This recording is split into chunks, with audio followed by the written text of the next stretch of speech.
Além da Democracia, Frank Carten e Gary Beckman. Este trabalho é meramente uma análise em que não viso reproduzir os pontos de vista dos autores, mas apenas reflexões a partir do que compreendi e considerei relevante para o momento em que essa análise é feita. Posso, inclusive, fazer ilações, comparações e exemplificações para com a cultura política do dia ou eventos atuais. Frank Carten é autor e fundador do Instituto Von Mises da Holanda. Ele tem importantes participações em seu país na defesa das liberdades individuais e contra o Estado Leviatã. Quanto a Gary Beckman, ele é escritor e jornalista e igualmente participa no Instituto Mises da Holanda, na elaboração de cursos e palestras sobre economia, liberdades e capitalismo de Estado. Ambos promovem, portanto, relevantes conteúdos como o aqui apresentado em forma de livro. E, nessa questão, a obra Além da Democracia aspira a atrair a atenção de um público em geral interessado e preocupado sobre o avanço das tiranias estatais ou outras, para sobre as liberdades individuais. Se fosse no Brasil, a foto de Alexandre de Moraes, o ministro, estaria estampada no início de cada capítulo. Pois ninguém por aqui retrata melhor o significado das palavras tirania e ditador. Mas, do livre questão, tem-se a dizer que o ponto em debate é a democracia, ou melhor, o status divino que é dado a essa expressão nas sociedades modernas. O termo democracia foi tornado uma espécie de palavra mágica que reúne em si todos os valores, qualidades e perfeição que a humanidade jamais produzirá melhor. De tal que basta invocar essa terminologia, democracia, e toda discussão deve acabar. Ao se dizer, por exemplo, respeite a democracia, ou você é antidemocrático, decreta-se quem ali está errado, e a parte então acusada de violar ou ofender a Santíssima Senhora Democracia deve imediatamente se corrigir, ou se não, algum dos seus sacerdotes, alguns vestidos de toga preta, e que responde por supremos ministros, virá punir o herege que profanou o santo princípio de democracia. Mas para os autores, a palavra democracia é tão endeusada porque foi associada a outra, ao termo liberdade.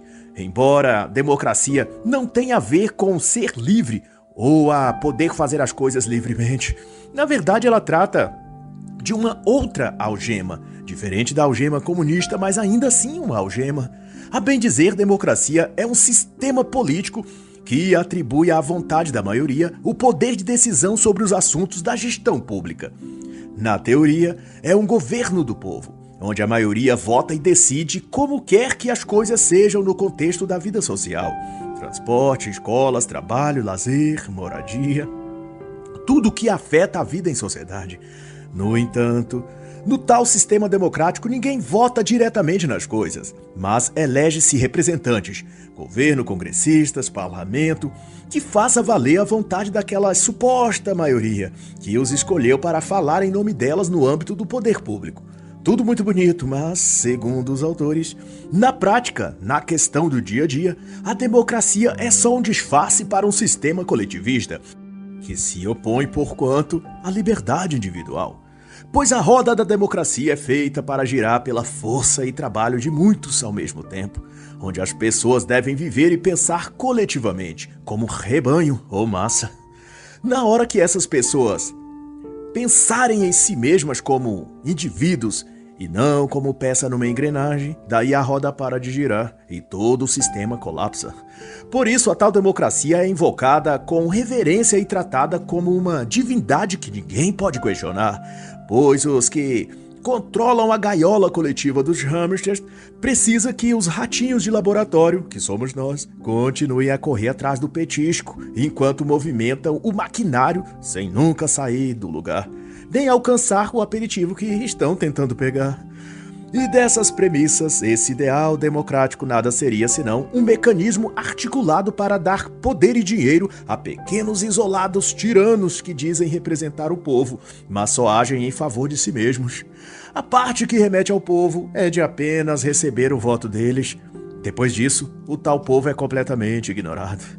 E Karsten e Beckman vão então citar que quando chegam a reconhecer que o processo democrático não é perfeito e que há sim problemas, mas porém, quando inquiridos esses que se beneficiam desse sistema, diz que a solução para quaisquer dilemas eventuais da democracia é termos mais democracia. E é devido a isso que os autores concebem então que a democracia se tornou uma religião, uma moderna e secular religião. E essa religião exige de seus sectários a mais pura e devotada fé democrática. E não obstante, por trás dos floreios verbais de que a democracia é a salvação e que todos devem clamar por cada vez mais democracia, se olharmos além disso, veremos que o sistema democrático exige de seus fiéis e signatários é que abram mão de parcelas cada vez maiores de suas liberdades individuais. Essa é a forma como a democracia é colocada em prática, de acordo com os autores. E para eles, essa religião secular chamada democracia vai também possuir o seu templo sagrado, onde as ofertas e celebrações são realizadas pelos prosélitos e as seclas, digo, o Estado democrático, onde a liberdade é imolada em sacrifício à deusa democracia. E nesse templo religioso secular, que a deusa democracia ungiu e nomeou de Estado, nesse lugar milagres também são realizados, como a multiplicação de pães e peixes, que na versão moderna recebeu a nomenclatura de bolsa isso, auxílio aquilo, sempre sob a alegação de justiça social, igualdade social ou distribuição de renda. Nas palavras dos autores, eles dizem que o Estado democrático atua de modo completamente altruísta, sem interesse próprio. E, como guardião puro do interesse público, o Estado exerce o seu sacerdócio, prestando total lealdade a tal democracia e oferecendo benesses estatais para o povo em troca de reduzir as liberdades deles. E isso é demonstrado também pelo fato de que o Estado ou governo está sempre mostrando os benefícios que supostamente fez ou distribuiu para o público, mas oculta desse mesmo público o quanto isso custou a eles, seja em privação de alguma liberdade, como ser fiscalizado por mais câmeras de segurança em todos os locais, quanto ao governo poder invadir suas redes sociais, privadas, contas bancárias ou algo assim. E para efeito de atualização, às vezes, como no Brasil, por exemplo, o ente estatal pode estar representado em um dos elementos institucionais, como o Congresso ou o Judiciário. No recorte de 2019 a 2022, pelo menos, o Poder Judiciário, na figura do STF majoritariamente, é quem tomou nas mãos a adaga cerimonial e o cálice, com os quais corta a jugular e sorve o sangue dos seus sacrificados, que literalmente são as liberdades dos indivíduos, a liberdade de expressão, de livre manifestação, de ir e vir. Mas tudo isso é permitido se feito, é claro, em nome da tal democracia. E no tocante à justiça social, ou quaisquer outras benesses, não é também difícil de se entender. Os benefícios que uns recebem são pagos às custas de outros, por meio dos impostos. E quanto mais auxílios, bolsas, cotas ou programas sociais, mais impostos, mais encargos ou preços inflacionados nos produtos teremos de pagar. Porque, afinal, uma alegada maioria votou e elegeu aquele representante político que está instituindo tais ajudas estatais e medidas solidárias com o dinheiro dos contribuintes, os pagadores de impostos. E desse ponto, Frank e Garrell vão dizer que a fé democrática está tão enraizada que, para a maioria das pessoas, a democracia é sinônimo de tudo que é certo e moral. A democracia, enfatiza eles, significa liberdade. Todos podem votar, igualdade, cada voto tem o mesmo valor, e justiça, isso é, todos são iguais no processo democrático. E os autores citam o pensador Francis Fukuyama, que chegou a escrever que o sistema ocidental moderno e democrático é o clímax da evolução política da humanidade. Mas para Karsten e Beckman, democracia é igual coletivismo, útil em contextos muito específicos, como pequenas comunidades ou associações, mas não necessariamente em cenários mais amplos e complexos, como na administração política de um país inteiro.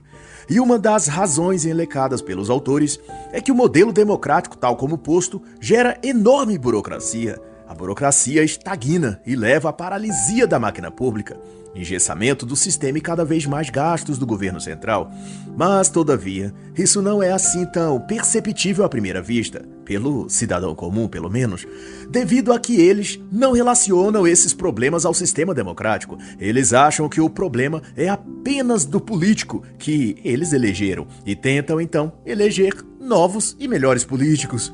E esse loop infinito passa a guiar as escolhas e decisões dessas pessoas, que vão então viver a procurar mitos políticos, salvadores sociais e representantes, heróis que representem os reais anseios do povo e conserte, através da política, tudo o que há de mal no mundo. E esse público, carente de ídolos, vão confeccionar para si imagens para idolatrar, personagens carismáticos, firmes, e que evoque neles a esperança de que dias melhores virão. E é isso que o Estado democrático cria: falsos deuses para guiar o povo. E essas divindades da democracia, em nome da própria democracia, vão produzir leis e regulamentos que controlem absolutamente tudo na vida das pessoas. O que, quando e onde gastar seu dinheiro, o que devem ou não comer, que tipo de internet devem ter, que remédios devem tomar. Em outras palavras, numa democracia, tudo é decidido e regulamentado pelo Estado, por meio dos representantes políticos eleitos, que agem sob o pretexto de estar executando a vontade da maioria do povo. E é por isso que os autores vão dizer que, por definição, a democracia é um sistema coletivista, é o socialismo pela porta dos fundos. E dessa premissa, eles corroboram que a ideia por detrás do sistema democrático é de que todas as decisões importantes sobre a organização política, social e econômica da sociedade sejam tomadas pelo coletivo, o povo. E que é esse coletivo que, através do voto, autoriza seus representantes parlamentares a decidir por eles. Só que esses representantes políticos são o próprio Estado a agir na vida deles. E Frank e Beckman vão concluir que em uma democracia todo o tecido da sociedade é voltado para o Estado. E dessa ótica, então, eles concebem que democracia não significa liberdade, mas o oposto. Ela é a forma de ditadura, a ditadura da maioria. E para os autores esse é o grande lance, que o sistema democrático induz as pessoas a transformar desejos pessoais em vontades coletivas. Faz as pessoas querer dividir os seus fardos financeiros, materiais ou emocionais com os outros e fazer seus problemas serem partilhados com todos.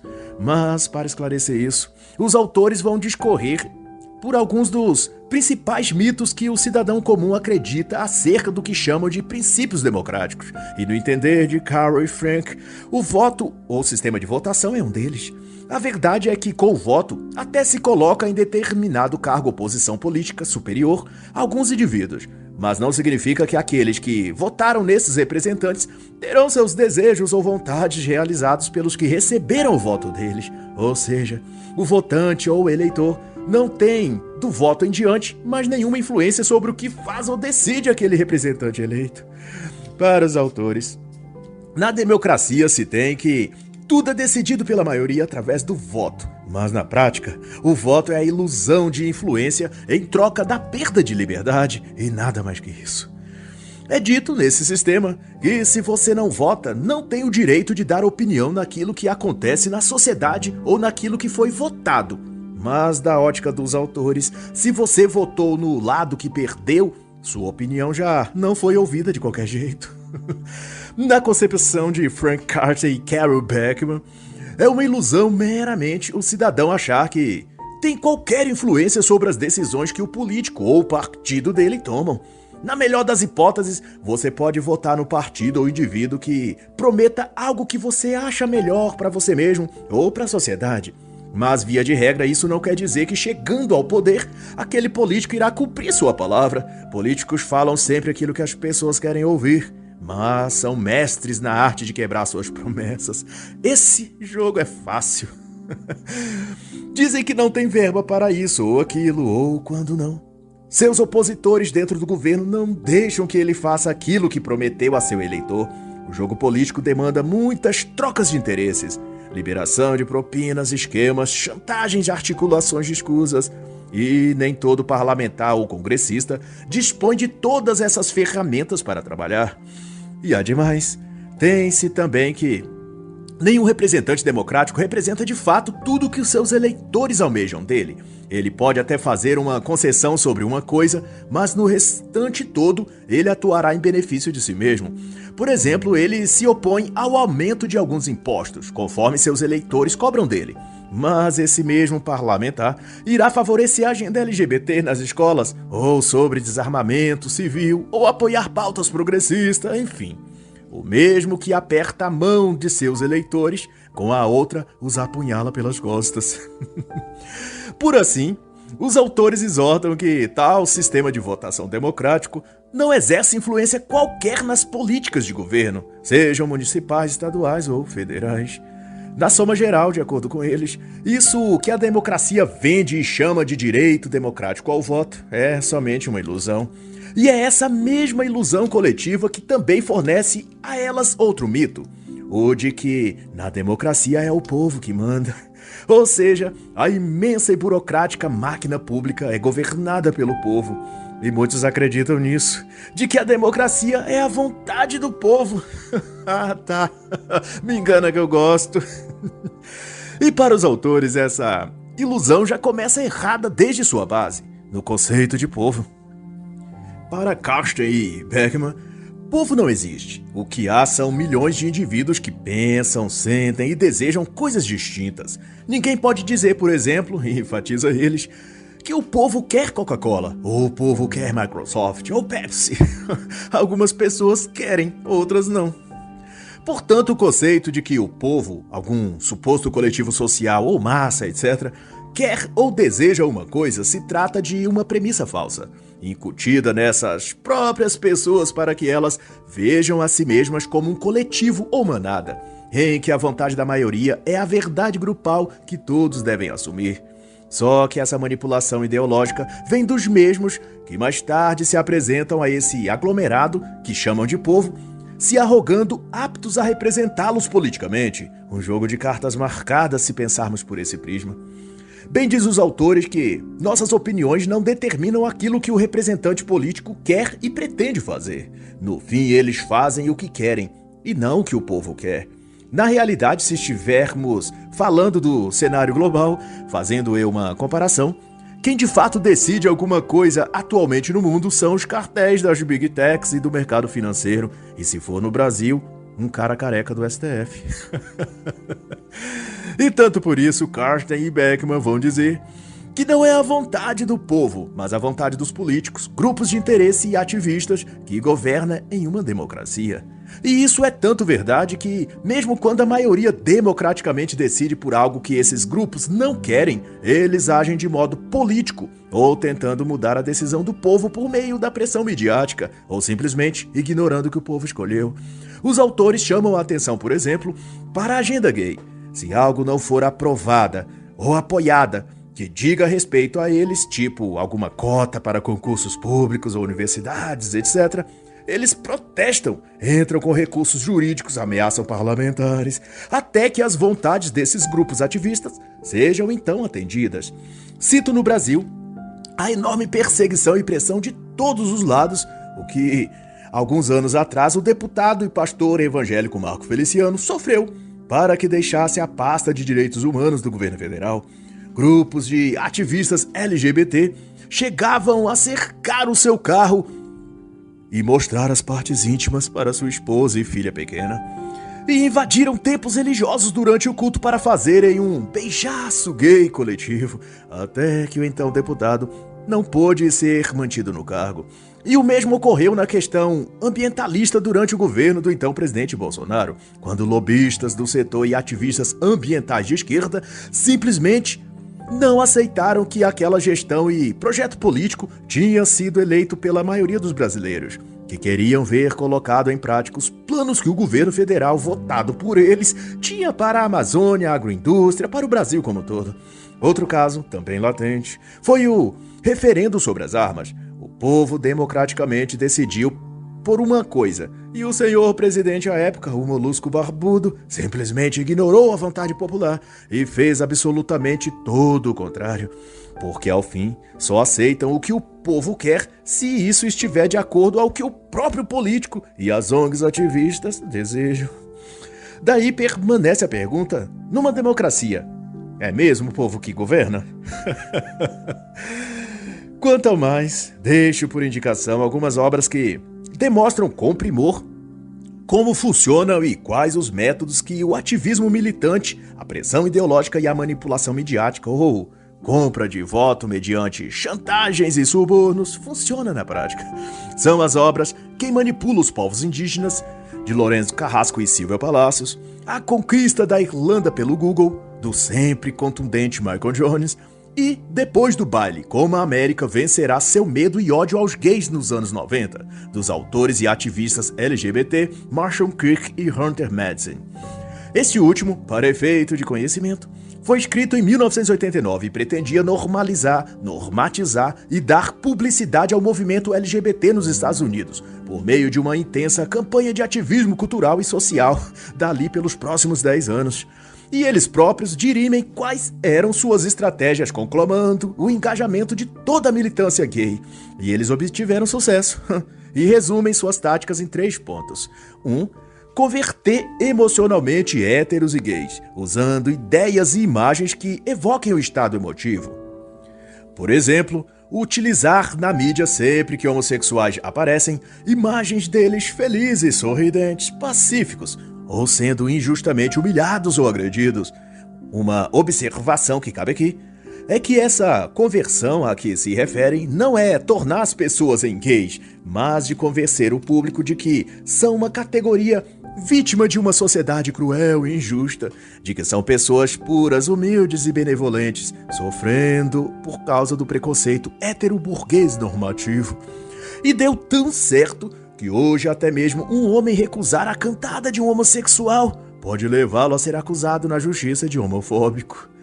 Outro ponto, no mesmo livro, é a tática de desafiar as crenças já consolidadas e estabelecidas na sociedade e provocar choque e escândalo, abusando dos símbolos e crenças comuns na sociedade, e quando estes se defenderem, acusá-los de odiarem os gays, de querer matá-los ou excluí-los do seio social. É provocar e atacar, e depois recuar e se vitimizar. Esse esquema faz ao mesmo tempo as pessoas terem medo de falar qualquer coisa contra os gays e também defendê-los para ficar bem à vista dos grupos homossexuais, para não sofrerem represálias. E por último, tem a tática de obter apoio dos meios de comunicação, é fazer sua causa ser divulgada na mídia, pois isso fará o movimento parecer mais apoiado e natural do que realmente é. A mídia poderá ser a camuflagem perfeita para o ativismo gay, propalar suas causas sem parecer que é isso que estão fazendo. E por então, voltando a Carsten e Beckman, a democracia não é o governo do povo, mas o governo dos grupos que conseguem manipulá-lo. E por usar de ameaças, chantagens ou cooptação ideológica, acabam conseguindo impor sua visão sobre os outros. E esses, no efeito manada, a repassa a outros e a outros, até formar uma suposta maioria. E daí essa maioria votar e apoiar o que querem. E tudo parecerá normalmente democrático.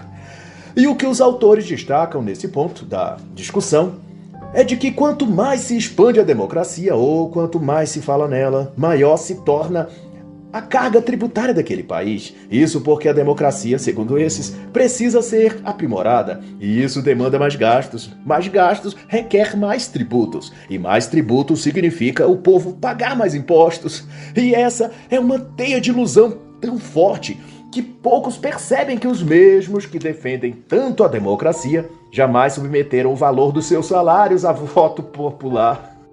Quando se trata desse particular, eles preferem mesmo se fecharem minoritariamente em seus grupos e votarem eles mesmos o quanto querem receber de salário.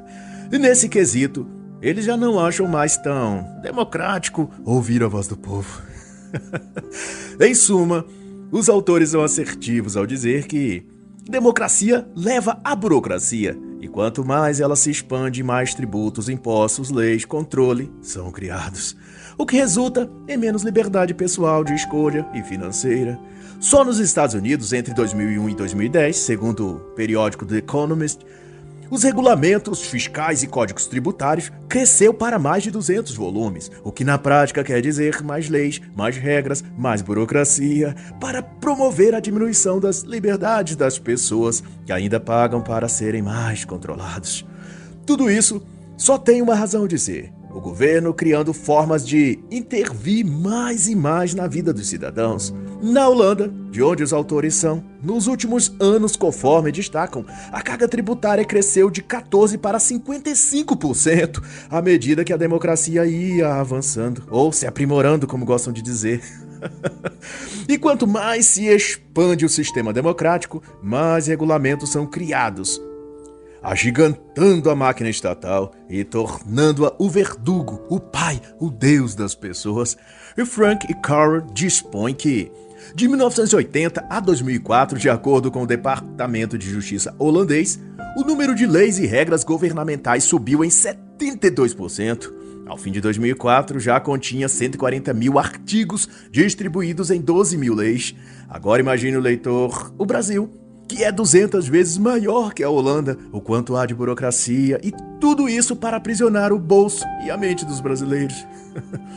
Mas por que então a democracia ainda é tão apreciada e tão falada e tão defendida pelas pessoas?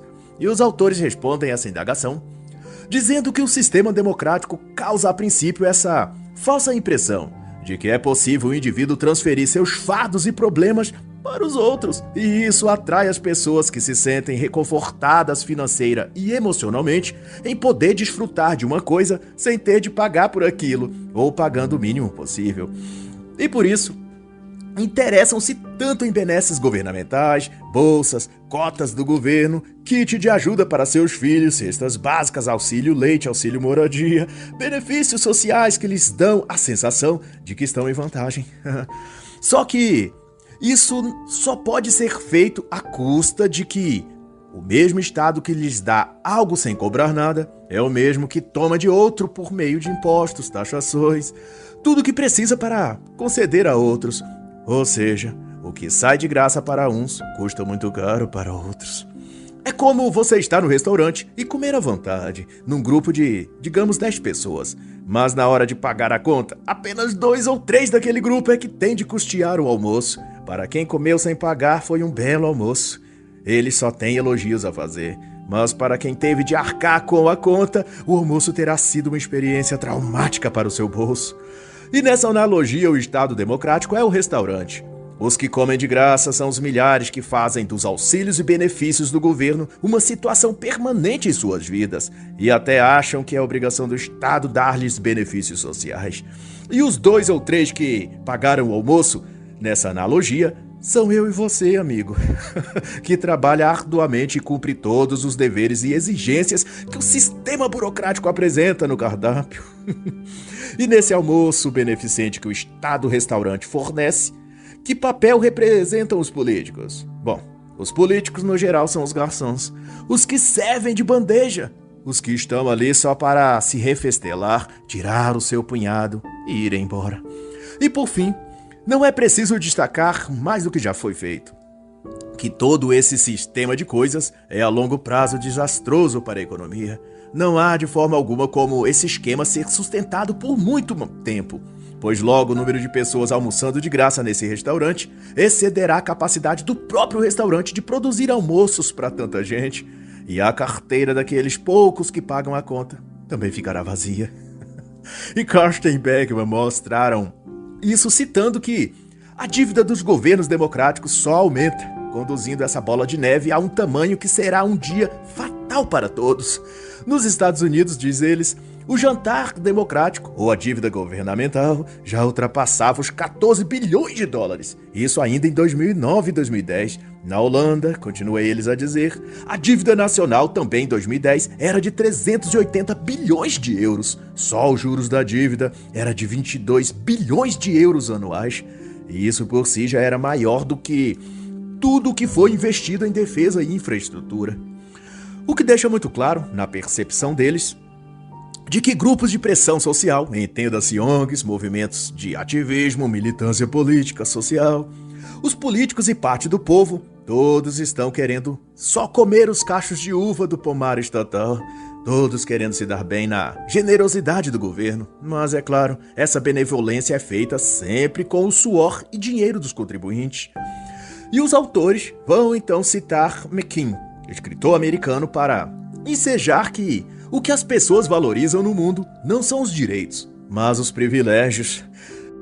Tanto por isso, deixo a indicação de uma obra que acho fundamental para o entendimento desse aspecto de cotas, privilégios, justiça social e dos efeitos disso na sociedade, do livro Ação Afirmativa ao Redor do Mundo, de Thomas Sowell.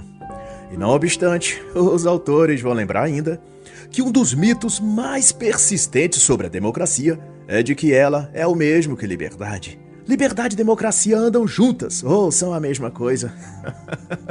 Mas para eles não é bem assim. Em uma democracia, descrevem os autores, todos são submetidos às decisões do governo, o que significa uma coerção. E o fato desse governo ser eleito pela maioria não muda muita coisa. Só significa que o termo pode também ser chamado de coerção da maioria, o que não deixa de ser coerção. Ocorre que no Ocidente a democracia foi santificada, e tudo então que trata da tirania desse sistema ou de seus abusos simplesmente é censurado e proibido de se questionar. Qualquer apontamento nesse sentido é logo rotulado de ataque ao sistema democrático. E para quem acha que democracia favorece ou concede mais liberdade ao invés do oposto, Frank e Curry trazem os seguintes exemplos de países democráticos. Nos Estados Unidos, o Estado proíbe consumir bebida alcoólica antes dos 21 anos de idade. Na Suécia, bebidas destiladas só podem ser compradas em lojas estatais. Na Noruega, é proibido contratar garota de programa de fora do país. Na Holanda, um galpão ou modificação na aparência da sua própria casa precisa ser antes autorizada pelo governo. No que se refere, então, à democracia, ela é medida em grau de liberdade, apenas na possibilidade do povo votar. E no que tange ao Brasil, pelo menos, esse grau de liberdade de votar e escolher seus candidatos preferidos talvez seja ainda menor ou mais duvidoso a julgar pelas santíssimas caixas eletrônicas de votação da Smartmatic. As que nunca falham, as invioláveis, as sagradas e protegidas de seu Alexandre Careca de Moraes. Muito suspeito, talvez. Mas, voltando ao estrito tema do Estado Democrático, ao julgar por tudo que até aqui foi descrito, é possível que uma democracia completa e definitiva, como querem e esperam nossos governantes, é aquela qual George Orwell registrou no 1984, em que é de fato o povo quem escolhe, mas suas escolhas são limitadas às reduzidas opções que o governo lhes deu para escolher. Nada fora da lista é permitido. Aliás, só o que estiver na lista é democrático. Qualquer outra coisa é antidemocrático. Um ataque ou atentado às instituições democráticas. Democracia, então, para resumir, é você ter toda e total liberdade de escolher o que o Estado quer que você escolha. Se você não estiver satisfeito, basta dar aos políticos mais poder e dinheiro que o governo, então, cria mais e novas opções no menu para você escolher. Só não espere que essas novas sejam assim tão melhores que as velhas. Enfim, nem mesmo a própria democracia é democrática, já que a democracia é obrigatória. Isso é, você não tem ou não pode escolher outra coisa que não seja esse sistema. Se você optar por qualquer outro modelo de governo, você é censurado nas redes ou meios públicos de comunicação. A democracia é obrigatória. Isso é que é democrático. Mas então, se assim for, quais outras alternativas temos senão a ditadura em lugar da democracia? Que sistema político poderia substituir melhor o modelo democrático sem decair a sociedade para uma tirania totalitária? Para os autores, a própria premissa da pergunta está mal formulada. Da forma como posto, a democracia ocidental já se comporta como um regime totalitário. Então não se trata de que, sem esse sistema, a alternativa seria o comunismo ou uma ditadura similar. Mas em vários aspectos, o sistema democrático já é em si um simulacro de totalitarismo, mas que se disfarça na alegação de que o povo é livre porque vota em seus próprios representantes. Mas, não obstante, esses representantes possuem todos os mesmos ideais e projetos, que, independente do nome que adotam em seus planos de governo, se trata das mesmas coisas. Mais programas de justiça social, mais esmolas com o dinheiro público, mais impostos, mais controle nas mídias digitais, mais poder para eles próprios. Ou seja, um Estado gigante e inchado. Tente agora você diferenciar democracia de comunismo, observando suas similitudes mais destacadas. Burocracia, parasitismo, megalomania dos líderes, assistencialismo, baixos padrões morais, cultura idiotizada e erotizada. Tudo isso existe no socialismo? Pois bem, numa democracia também. Os autores lembram o dito por Thomas Jefferson, de que a democracia nada é senão a ditadura da multidão, onde 51% das pessoas podem tirar os direitos dos outros 49%. E citam também Benjamin Franklin, ao comparar a democracia a dois lobos e um cordeiro votando sobre o que eles vão comer no almoço. De todo modo, Frank e Bergman ponderam que um novo modelo político alternativo a esses deve ser livre e cooperativo, que combine liberdade individual com harmonia social. E nesse caminho, deve reduzir o Estado e o papel do governo às mínimas coisas. Os autores acreditam que o dinheiro das pessoas deve ser gasto por elas mesmas, sem a intromissão do Estado ou do governo, criando regras de como ou onde os cidadãos devem usar o seu salário. Cada pessoa decidiria quanto gastar com seguro, plano de saúde, lazer ou outra coisa qualquer. E eles creem que, se deixadas pensar e decidir por si mesmas, as próprias pessoas se associarão em cooperativas voluntárias e tomarão decisões e iniciativas que lhes trarão melhores resultados do que se o Estado ficar arbitrando tudo na vida delas. Esse modelo seria o de permitir que criassem comunidades locais livres e independentes, onde os próprios moradores tivessem liberdade de escolher ou não como e quem lhes representar em demandas e assuntos maiores que dependeriam de ser tratados junto a autoridades estaduais ou federais, por exemplo, e também com outras comunidades ou outros locais e regiões. Beckman e Karsten vão ainda além e corroboram que seja criado, em lugar do modelo de democracia institucionalizada atual, diversos governos regionais, espécies de micropoderes de um ou mais representantes em que concorram livremente entre si, buscando cada qual criar mais e melhores alternativas de trabalho, de renda, que façam com que seus cidadãos prefiram viver e produzir ali do que em outros concorrentes, que no caso seriam as demais regiões ou setores jurisdicionais, digamos assim. Eles conceituam que se houver mais diversidade de governo, as pessoas teriam mais liberdade para decidir como querem viver, tirando o poder e a autonomia de um governo central, mandando sobre elas. Na política e economia, isso se chama de descentralização do poder. E o mais próximo disso, os autores vão lembrar, é o modelo suíço, onde o governo é descentralizado e 26 regiões competem umas com as outras de modo autônomo.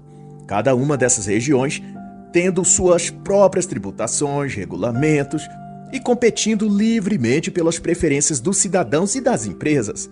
Para Karsten e Beckman, auto-organização sem controle governamental e sem coerção é o que conduz à liberdade de fato. Qualquer outra coisa, sistema ou modelo, proposta que não contemple esses quesitos, embora possa usar a expressão liberdade, é qualquer outra coisa, menos liberdade. Comunismo, nazismo, fascismo, socialismo e por que não dizer democracia, baseiam-se no ponto em comum de que a sociedade precisa e deve ser regulada, controlada, cerceada, limitada em seus direitos e forçadas a ser ou fazer o que um governo central ou algum tipo de parlamento decide e escolhe por eles. No fim, se trata da mesma coisa, que é tirar dos indivíduos o poder sobre suas próprias vidas. Mas, quanto a tudo, não posso deixar de recomendar a excelente obra de Adolfo Lindenberg, Uma Visão Cristã da Economia de Mercado, que irá, por sua vez, pontuar e esclarecer sobre muitas questões de como a premissa cristã enxerga e lida com esses assuntos. Pois que a Igreja de Cristo não é libertária, não é anarco, não é comunista e nem tanto é liberal-democrática. Mas para saber mais, leia o livro. Mas do ponto dos autores aqui desta obra, a alternativa mais sucinta ao atual modelo democrático são o de pequenas unidades políticas, em que os próprios cidadãos escolhem como querem moldar a sociedade. E eles ainda vão tratar com mais detalhes esses pontos, mas que discorrê-los aqui seria extenuante e excederia o propósito desta análise. Então recomendo, mais uma vez, leia o livro. Leia todos os livros que recomendo aqui. Por assim, então, basta dizer que um superestado, um governo leviatã, gigante e dono de tudo, com certeza traz mais mal do que bem, independente se as propostas dos autores de libertarianismo podem ou não ser aplicáveis na prática. O fato para mim, mais premente, é que o tema tem de ser discutido se quisermos achar respostas, e que, definitivamente, um Estado democrático não representa o povo, nem necessariamente faz o bem para o povo. De muitas formas, Estado democrático de direito é só um outro nome para Estado totalitário sem direitos. Mas faço eu a observação final de que tenho por certo que, quaisquer que seja o regime ou sistema de governo, nenhum poderá de fato transformar a sociedade se antes disso não transformar-se os indivíduos a si mesmos. Pois, diz o Evangelho, não vos conformeis a este mundo, mas transformai-vos pela renovação de vossas mentes. Romanos 12, verso 2. E assim encerra a análise da obra Além da Democracia, de Frank Carsten e Carl Beckman.